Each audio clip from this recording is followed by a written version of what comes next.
Од сите хотелско-угостителски објекти послани во туристичките населби, од Струга до Радожда, само 3 хотели се приклучени на колекторскиот систем. Останатите во 21. век функционираат со септички јами, чии фекални води понираат или директно се празнат во езерото. Посебно загрижувачка е ситуацијата во Радожда, каде никнуваат сместувачки капацитети, некои и со огромни габарити, чии отпадни води завршуваат во езерото, бидејќи таму колектор нема. Да, нашиот колекторски систем почнува од Еленкамен, а делот од Еленкамен до Радожда, тука е Ливадиште автокампот, кој што има своја засебна пречистителна станица.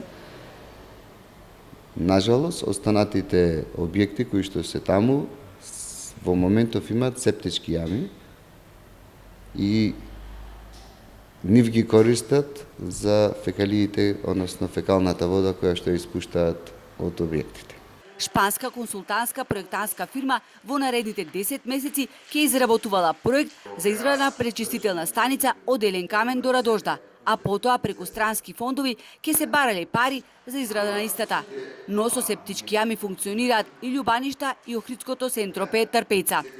И додека првиот човек на колекторски систем тврди дека испадите на колекторот, кои биле ретки и кратки и не се должеле на неговата преоптовареност и нефункционалност, независните експерти отворено посочуваат дека во последниве 2 децении се билдале само административните капацитети.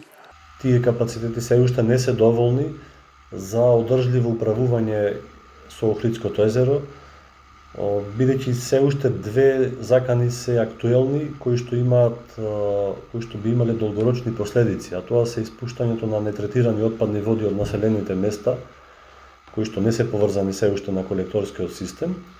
Сепак во минатите 20 години, за жал и сега се издвојуваат минимални средства од државниот буџет за директна заштита на еден од најскапоценните екосистеми во Македонија. Онаму каде нема колектор, има пречистителни станици. Според извештајот на Институтот за јавно здравје, дел од нив не функционираат и се чувствува непријатна миризба, бидејќи не се чистеле редовно. За директорот на колектор било сосема нормално на овие температури да има миризба каде што има собирен базен за фекалии.